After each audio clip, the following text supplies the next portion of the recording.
Hello, guys. It's Charge and Hainer present Zoom the TBT. And tonight we have a really fun new team. We got the Supa crew with GM Derrick Byars and one of their star players, LD Williams. Gentlemen, what's happening tonight? What's going on? Good, fellas. Hey guys, appreciate you jumping on. So let's jump right into let's talk to you first, Derrick, about this team name Supa Crew. So obviously getting a lot of buzz in the TBT world, seeing your players and things come together. So what is Supa Crew? So Supa Crew, we're dedicated our team to Andre Emmett and the legacy that he left. Andre was a heck of a player at Texas Tech, played in the NBA. He was my friend throughout the years in the G League, and we were actually teammates in the Big Three, which is something I played in the last 3 seasons. And he was tragically taken away from us this past fall, for those who didn't know. But his nickname was Super Drake, so that's how we got our name, Supa Crew. Oh, right on. Yeah, so before we really get into the meat and potatoes, I want to make sure we talk enough about Andre Emmett. And I know if you guys do win this year, or when you win this year, you're going to look at supporting. The man said win. The man said win. Dreams really exist. So, the Emmett Foundation, Dreams Really Exist. Tell us a little bit about that. Yeah, so about a year ago, almost a year to the date, Dre started his foundation, which was called, I guess it's an acronym, DRE, Dreams Really Exist. And what he did, he was always somebody who was for the kids, the community, in Dallas, particularly where he's from. He had a big gala last year to jumpstart that. And, we just kind of want to support that, He wasn't able to see his entire vision go through, and we just kind of want to help push that forward. Yeah, no, it's great. I mean, it's always interesting to see these teams that are playing for something. It gives us sort of a unified thing to sort of unite around. And obviously it's been convincing because I'm looking at this roster. And I mean, this stood out. Like, it's always difficult for first-year TBT teams to organize and field a competitive roster. And I'm seeing this veteran team with guys who have played in the NBA, who have played at the highest levels in Europe and overseas, who have gotten that NBA contract. And I'm wondering, like, Derrick, how are you able to get all these great players under this this umbrella? Right. I mean, pretty much just relationships. LD is somebody who I played against when he was at Wake Forest. So our connection goes way back, and then we had some battles in the G League as well. Courtney Pegram is a guy, 2019 champion with Carmen's crew. He's from Memphis like me, so we go back 20 years, literally. We went to the same high school. Shout out 901. Shout out Ridgeway. No doubt. Born and raised, man. You know it. And so, a lot of these guys, Ike Diagu, I played with them. And if I didn't know him, the next person knew him. So it was just about getting people on the phone and getting connected that way. Yeah, right on. So let's pull LD in here a little bit. And so this is going to be your 3rd year playing in the TBT. Columbus guy, so would assume you might have landed with Carmen's crew at one point. I know they have a couple folks playing for them. Pegram has in the past and some other guys. But you played with Wake Forest, went to the region, and now you're on Supa Crew. So what is it about Supa Crew that drew you this way? Obviously some connections, but versus playing with the region again this year. Oh, right. Like DB said, it's just about the connections. Courtney obviously lives in Columbus as well. That's how he got the connection with Carmen's crew. DB and I, we played against each other in college, played together in summer league with the Spurs one summer. Sure did. Forgot about that. Played together in summer league with the Spurs. And then, Tony Mitchell and I played together with Grand Rapids when he was with the Pistons. They sent him down to us. So there was a lot of connections. And whenever Courtney actually presented me with the opportunity and told me the guys that could be playing, I was like, man, listen, these guys can play. I know you guys talked about us being a veteran crew, but we all know how to play basketball. Obviously John Simmons played at the highest level with the Spurs. That's how he got his name. So he knows the game. Everybody on our team really knows how to play basketball. And that's the biggest thing in this tournament, man. Do you know how to play basketball? Talent is all over this tournament. You see it team in and team out. Like, even last year when I was with the region, we were talented, but, it just didn't fit. And that was the biggest thing for me this year, thinking about playing in the TBT. Like, is it going to fit?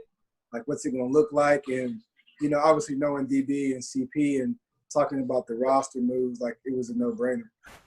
Yeah, I mean, and it's funny you mentioned that because, like, we'll have to have the region on too because Charge is going to have me talk to them and feel really bad probably. But I'm looking at this roster, and I mean, like, there's a lot of switchable players. There's a lot of guys between 6'1" and 6'6". Like, there's a lot of size that can switch, and there's a lot of veteran players on this team. We'll just say it that way. Like, I mean, the talent is just undeniable. But I mean, like, there's going to be a lot of Ben Gay in this locker room, I'm thinking. So how are you guys going to balance, like, just so much immense talent with trying to make sure there's enough tread on the tires in a short day after day kind of thing? I think the thing that helps us the most is that the games are shorter. Obviously, some of us are used to the 40-minute game in Europe, and, you know, some of the other guys that play the NBA where it's 48 minutes. I mean, this is 32 minutes, essentially. I mean, with the Elam ending, it could be shorter. Obviously, it could be longer, but I think, you know, that helps our, you know, our age group a little bit there. And then, like I said before, we're just smart. We know how to play, so we're not going to, for lack of a better term, like expend energy where we don't need to expend it. Like, we all know what's capable of our bodies, like what we need to do, how we need to play. Like, so there's not going to be a lot of extra energy thrown out there when we don't need to. Now, we got guys that really can sit down and make energy plays, like myself, CP, Xavier, Tony. Like, we are guys that really can do it on both ends, you know, play good defense and turn it into quick offense. So I think, like, that type of stuff helps guys like us that are just smart, cerebral guys that can use our head more than we can use our bodies like we once could when we were younger. Right. Yeah, so Derrick, before when I was looking at some of the past for you, so you actually participated in the TBT as a player back in 2016 with Kings of the South. Right. Had a win there and then got knocked out by a nice VCU team. And then you also were GM of Memorial Magic the following year. So you got some experience kind of playing in the TBT, working on kind of that GM role. It's the hardest position in the TBT, as you well know. So tell us about, as you're building Super Crew, what you learned as a player, what you learned with Memorial Magic, where you're going to feel really good about the product you're putting on the floor this year. Right. Yeah, you said it. So in 2016, I was with it started as Kings of Memphis. You know, I wanted to get a group of my Memphis guys, Quintel Woods, some of the best players from Memphis, and myself to play. The problem was 4 years ago, you know, the Carmen's Crews and the, you know, was it Boeheim's Army? Those are the teams that get a lot of fan votes. So we didn't really have, other than our followers, we didn't really have like a big base behind us. So that was tough to get in when it was purely off votes. So what we did was we merged with a team in Atlanta who got votes. And that's why Kings of Memphis became Kings of the South. Like you said, we won one game, but long story made short, got that experience. And then the next year, tried to have a Vandy team because I was like, you know what? We need the fan base. So I know my Vandy fans are going to be behind us.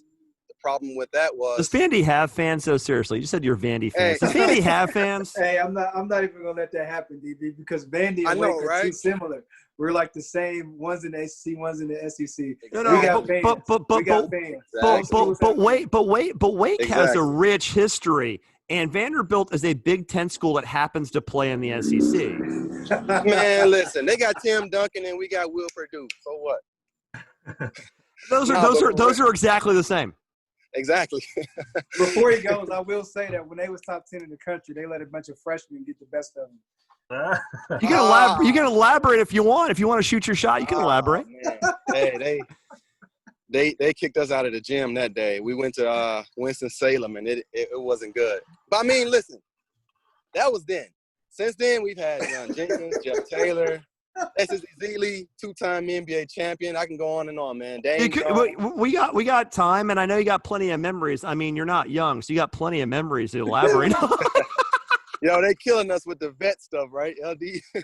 well, in all truthfulness, though, I mean, we give you a lot of crap, but there has got to be an advantage. The thing is, like, and going serious for a minute, like, because you have a deep squad, I think being deep really does help you because, yeah, you're a little older, but, I mean, everybody's high level. I mean, when when your GM can drop 20, you know you got a team, right? That's a fact. That's a fact. So the deal is like you might need him to. So what I want to know is like the depth helps you. Like, how are you going to satisfy so many hungry mouths to the ball? You got so many good players. Like, what are you guys going to run, you think? Because you have experienced players. Like, what can we look for offense, defense out of this team? You want that or me, El? Yeah, I mean, I just think, I think defense dictates this whole tournament. Carmen's crew was good because they were probably the best defensive team in the tournament. And one guy got hot. Will Buford played out of his mind the whole tournament. Oh. So the fact that we have a lot of versatile guys, a lot of guys that can really do a lot of things, I think that helps us. We're all unselfish too, so we don't care about who wins. At the end of the day, this is about $1 million. It's not about getting $2 million. $2 million. $2 million. I'm sorry, $2 million. It's not.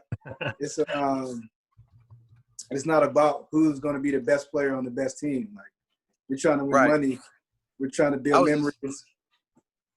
I was just saying. I was talking to Courtney Pegram last night, and he was like, "Dude, whatever role you want me to play, like, I'm cool with it."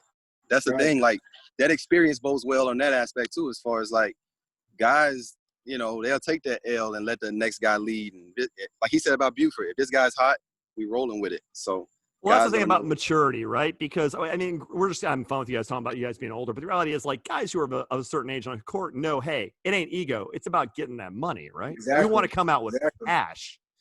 No doubt. Exactly. Like, I was in Chicago last year when the guy from Zelle pushed the button, like, the money went to all the accounts. It didn't just go to Wills because he was the MVP. It ain't just go to Evans because he was the GM. Right. Like, everybody in there got it right in their account as soon as the game was over. That's wild, man. How that works out like that. Now, speaking of Pegram, that year he played with the Kings of the South, he was putting up 30 points a game. I've only seen him come off the bench with Carmen's crew and had some really good moments and obviously winning championships. But yeah, he killed it with Kings of the South. How about coaching this year? I haven't seen that you guys had a coach. Are you going to be a dual role GM coach, or is it going to be just such a veteran squad that everyone knows their roles? What are you envisioning there? Yeah, it just kind of depends on like the roster allotment. I mean, I'm hearing speculation about there might be a limit to that or not. I'm just prepared for whatever. If I got a hoop, I'll hoop. If somebody doesn't show up, I'll play. I'll do the GM stuff, and we have a couple coaches in mind, but it's like if one of those spots can go to a player, I'd rather go there because, like you said, these guys are vets. They can talk it out on the court. Right. And similar to, what's his name, Ravenel or Sullinger and guys like that who can coach, these guys can work it out on the court as well. That was tough, too. My cat wanted to try to get on the podcast right there. So, yeah, it's funny talking about the whole coaching thing, too, because, like, I think you would be a pretty good coach, too, Derrick, because what people don't know is you were actually an architecture major at Virginia. We were talking about this before the hand, and you're used to playing angles and lines and making diagrams, so you can turn some of that sketching ability into, the little whiteboard and say, we're going to run this and take out your protractor, right? You can make that happen. No doubt, man. I was writing urban planning. That was my major out there at the architecture school, but I thought you said you were an architecture major. You said urban planning? Urban planning? That's like urban planning. That's part of the A school. That's part of the school. Oh, I didn't know. I didn't know you had that soft major. Never mind. I didn't know that. Oh man, listen to you. No. So anyway, but as opposed to giving you guys crap, let me ask you this, because you guys look like you're really going to be good in the Jackson Regional. I mean, there's approximately 8,000 teams applying out of Jackson. It's made it the hardest team. Like, the cut line there is a brutal thing. I think I had one team that Charge had 7th, which is really good. I think I had them at 16th. Not because they're not good. It's because when you take the entire league and put it into one city that is a gas station, it's going to be a real problem. But looking at this region, there's definitely a line right around 6 where you guys really come in, around Supa, Louisiana United, Jackson. Like, what are you looking at playing? You're a Tennessee guy. How do you think the Jackson Regional might shake out? What do you guys need to do to differentiate yourselves? Man, it's tough, but like LD said, man, these games are shorter. So, it won't – I don't really foresee it affecting our bodies like that. We're smart, all smart guys, all guys that's willing to sacrifice and just play their role. I'm seeing the Volunteers, Team Arkansas, Jackson, of course, all these guys. I don't want to miss anybody. Obviously, Louisiana United is stacked. They got even better. They got my man Sean Long over there. So yeah, he's good. Man, he's really good. So, to answer your question, man, we just gotta one game at a time. Really, one game at a time. Got to lock up and just be able to sacrifice. Yeah, before I move on further down the region and talk about some of those things, Ike Diagu, obviously, big name, 225 games played in the NBA. What's he been doing the last couple of years? I didn't find too much when I was looking up online the past couple of years. Is he working out, game shape, gonna tear it up, 30 a game? Yeah, I mean he's 36, but he still looks like in his 20s. He was I think a couple years ago in China. Not sure after that. I know he did play for the Nigerian national team, and obviously they're the best team in Africa the last few years. So, I mean, he's still getting numbers. Puerto Rico, he's dominating there. So I think he's just kind of been doing those. Yeah, and 36, I believe that might be the youngest guy on your team, actually. But it's actually Tony Mitchell at 28, but I feel like he's been around forever. Yeah, Tony Mitchell's your young man at 28, all the way up to Ira Brown at 37. So only guy below 30 is more Mitchell. athletic guy than Tony Mitchell in this tournament. What's that? What'd you say? Repeat that. 28, you'd be hard pressed to find a better athlete than Tony Mitchell. Yeah, well, that's true. As much as we're joshing you guys about your age, you'd be hard pressed to find better athletes in this entire roster. I mean, we're just giving you it's a fun because this is a loaded roster. Right. I mean, it's really an interesting roster. So talking about the current events, because obviously it's one of those things where like we can't not talk about the elephant in the room. We're all doing this podcast because we got a little more time on our hands because life is kind of on hold. How is lockdown affecting your ability to recruit, prepare, stay in shape? I mean, my gym's closed. How about you guys? I put on 8 pounds already. This is ridiculous. Like, what are you guys doing to stay fresh? Well, I mean, Sierra Nevada sponsor us, but I mean, the reality is like you've got a little less exercise going on because you can't work out as much. Like, how are you guys staying in shape? I mean, I'm sure you guys are better at it than I am. Yeah, it's funny because Courtney, who's one of the guys on our team, built a gym in his garage. So he's got like a treadmill in there, a rack so you can do your bench press, your squats. He's got heavy ball, medicine balls, the ropes, all that stuff in there. So the last week, it's probably been done for about 2 weeks now. So this last week, I've been in there pretty much every day with him at some point. Wow.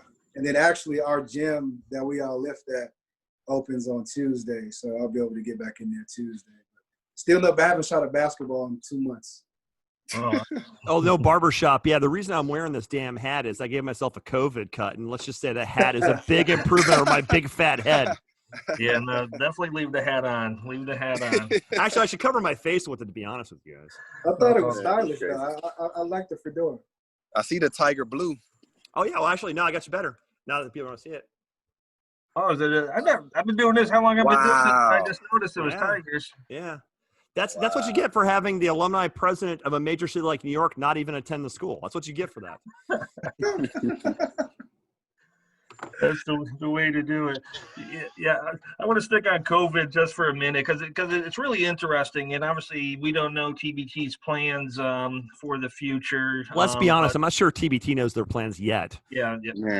And a lot of the NBA talk is, playing in a bubble and really trying to protect the players and making sure there's very limited people in and out. So, something for TBT, you'd have to assume a player would need to be sequestered, quarantined for 14, 16 days. So, kind of piggybacking off Hannah's question about how tough has it been to recruit, how confident do you feel that you're going to have 10, 12 guys be able to show up and possibly be quarantined?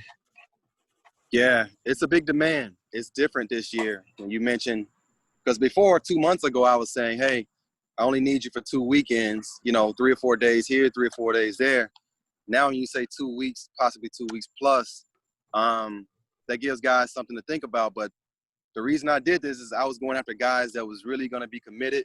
TBT might be the only basketball this summer. Now I'm hearing things about the NBA is thinking about opening back up, possibly Orlando and Las Vegas as sites. Mm-hmm. Everything is speculative right now. So, it's been a little a little tougher now just because there's nothing concrete to tell the guys, but just stay ready. And I think guys are still hungry because they're like, this is going to be the basketball. Overseas might be delayed. No telling what's going to happen here or there. So I think I have some dependable guys this time. Fair enough. It's interesting about the bubble too, because like I heard the whole thing about Las Vegas, and I'm like, they're like, oh yeah, we can do a bubble in Las Vegas. I'm like, I can't imagine a city less conducive. Right. like Las Vegas is not about 6 feet away. That's the entire like Right. everything about Las Vegas is about being within 6 feet of somebody else. Like that doesn't even make Man. sense to me. That's true. But no, so we're looking at this and like obviously Jackson's that we're hoping you guys get to play. And like Derrick, how nice is it going to be for you to be able to play in front of your family and friends from Ridgeway, from Memphis? Like, do you guys think you can take the crowd away from Arkansas, from Jackson? Can you get the crowd on your side? I'm not. I mean, that's the thing. Like, I don't even know if it's gonna be fans at the game. Like, everything is just like we don't know. But everything's so contingent. So if that is the case, it's gonna be tough. Like, we're not a school. We're not Arkansas, which is, in Fayetteville right there. We're not Knoxville, which is the Volunteers. So it'll be tough. Is Bluff City in that region as well? I haven't. So seen there that. is a team that's trying to do under a Memphis banner. I saw Jeremy Hunt's the GM this year. They've got Adonis Thomas, who's a bucket. They've got Sean Taggart, that's my who young can shoot. fella.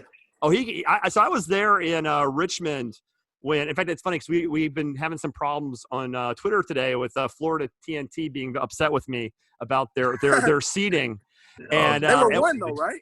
Well, they were one in their region, but we did the whole 32 in case, as a theoretical exercise, and we had them below 2-2s, and we do not bucket me with your bad. So we had to honestly tell them that that I had them a little lower than Charge. Charge had them higher. I had them lower. And by the way, like one of these lines, like splitting these teams, it's tough.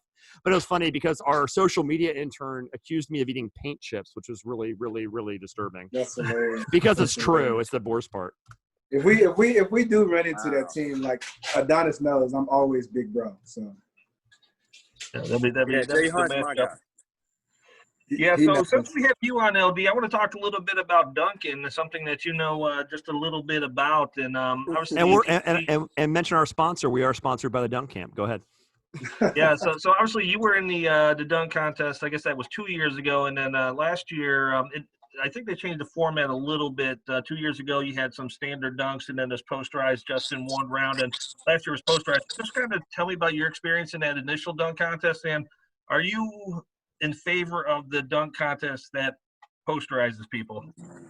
No, I'm not. It was a cool little wrinkle when we heard about it. But the defense is always at a disadvantage with that. I'm a guy that prides myself on, like, dunking without props, like no props, like no of the extra stuff, like give me a ball in the 10-foot bucket and I'll do my thing. But no, I liked that they did implement it. It was fun. It was interactive. Initially, I was like, the poster dunk could work, but it was just too risky for guys to be under the basket. I mean, you saw. The guy almost broke his neck last year in Chicago. Yeah, that's what I was gonna say. Actually, I was there Iverson, in Chicago watching that. Me and my son went to Chicago, and that poor kid got wrecked. And which it's something about Ohio. He had no chance. He had no chance. Two of those guys were from Dayton. I can't remember their names, but so you got Columbus, short drive to Dayton. You guys all know how to jump. Yeah, I think it was. I think it's a good idea. Like, I liked it. I think eventually they'll even move into the three-point contest and maybe some skill stuff. I love it. The TBT is expanding it and making it really fun and interactive, almost like a all-star weekend. I think that was smart. I love that Dan brought that aspect to it. And then obviously, you're competing for money again. Terry Rozier, he's got to see me, man. It cost me a little bit of money a couple of years ago. But it was all fun. That was the first dunk contest I had ever lost, or second one I had ever lost. So it was tough pill to swallow. But like I said, it was fun. I had a free trip to Atlanta, got to see my guys, and it was a good time. Yeah, and I think that's the important thing, like you said, with Dan and John and the guys from the TBT, always looking for creative ways to generate some excitement. I'm old school, in which we're calling you old, but I'm well older than even your younger We're guys. both older than both of you. Let's be clear. Yeah. I'm old school. I like to see the regular dunks, the trick dunks, but the posterizing thing doesn't do it for me. So I'm just curious, professional like yourself, where you stood. So, all right, there it is. No mention of me being in the dunk contest 9 years ago, huh? I'm too old for that. No, I'm just Were you playing. really? You were in the dunk contest. So what did you guys? Was it peach baskets? Like, how did that work? Oh, man. No, I didn't win though, man. So I put on a good show though. I did all right, but no, like I'm a shooter. Everybody knows I'm a shooter. Yeah, DB's a shooter. That's what he does. Yeah, everybody that says they're a shooter can't dunk. That's the whole deal. No, but let me ask you guys a question, just because I'm actually on my own dunk journey at 41 and failing miserably. The Tim Grover stuff, does that actually work or not? What's the Tim Grover stuff? You know, Tim Grover, Michael Jordan's, personal trainer. Like, he had the whole like workout. It's all like isometric holds, like where you hold a position like a squat or a lunge for like about an hour and a half until you want to kill yourself. Like, for explosiveness. Yeah, that stuff. That I believe in that stuff. Yeah, it's something I'm trying to figure out. And you guys are obviously far better athletes than my dumbass, so Yeah, but honestly, if there was an aspect of basketball that I would gladly like take out and would not ever do again, is lifting weights. Like that's the part of being an athlete that I hate the most. Like I'll run for as long as you want me to run for. I'll shoot until my arm falls off. But even in college, like it was like pulling teeth to get me in the weight room. And I can see that. I'm totally kidding, actually.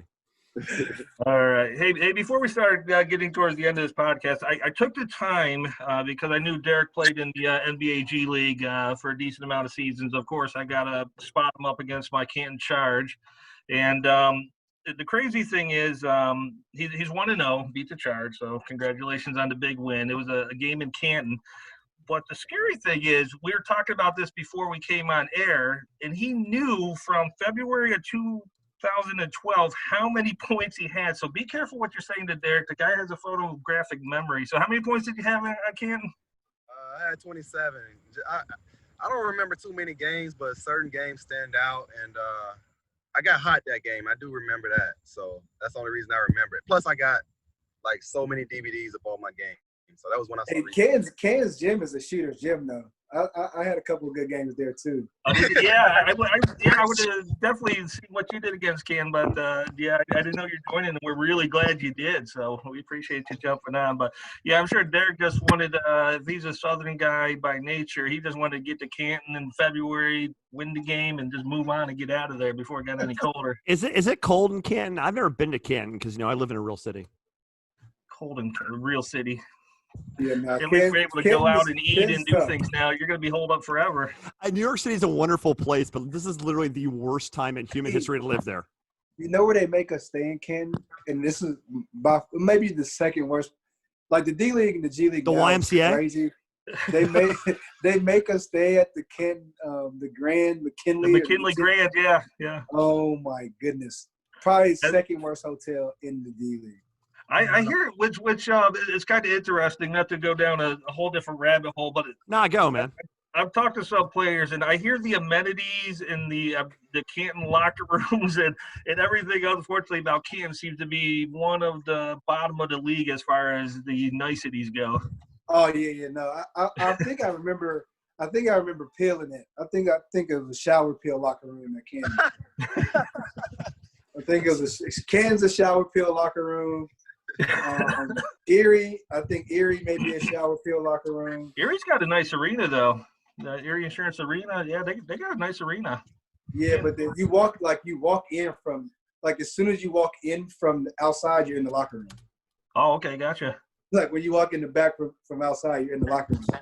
Those are the two big renovation up there recently. I don't know if that portion got any better, but they're connecting the baseball field to the arena, and I think they're redoing a lot of stuff down there. So it's okay. Well, yeah, I heard the thing. But unfortunately, wish we hosted you a little better in Canton, but Did you guys ever hear what Cuban said about like why he makes the locker room so nice? Because usually when you're the road team, they like basically put you in an outhouse because they don't want you to be comfortable. But he has like supposedly Dallas has a really great locker room, and he has like really high end towels. And they asked why. He goes, "I want players to see like how great I treat people, so when they think about signing, they know where to sign." That was a pretty interesting take.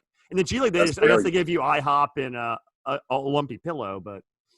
So we're getting close to this. We really gratefully for your time. This has been a really entertaining, fun time taking to some really great players. You guys both have TBT experience. Obviously, you have experience at all levels of basketball, NBA, G League, Europe, whatever. But like specific to this tournament, what is like one memory that stands out of your experience? Man, I mean, unfortunately, losing to Ram Nation. That's why I'm trying to change that bad luck we've had so far. But so far, like I said, I was a GM of Memorial Magic. We got in, and then like everything happened. Like death in the family. This guy had surgery. This guy had passport issues, so forth. So we had to forfeit. And then I think last year got in with another team. Had to back out because of different reasons. So, man, unfortunately, I want a taste of what everybody else is, like Carmen's crew last year and obviously Overseas Elite, just trying to change things up a little bit. But losing to Ram Nation, I got a chance at least to have some experience and see what it felt like. And, hopefully not only know what it takes to win now, but be able to, like, relay that to other guys who haven't played or played little. Right. Yeah. I mean, similar. I guess for me, the coolest thing, and we lost, obviously, in the first round, was playing with other Wake greats.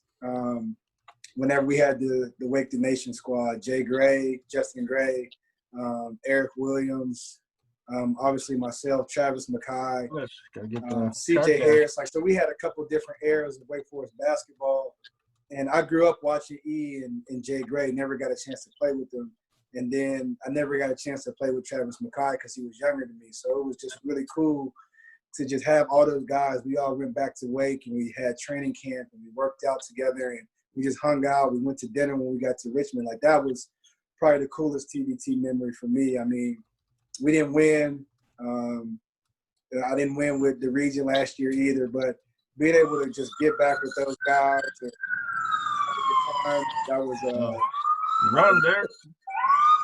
Nah, hey, Miami's crazy, man.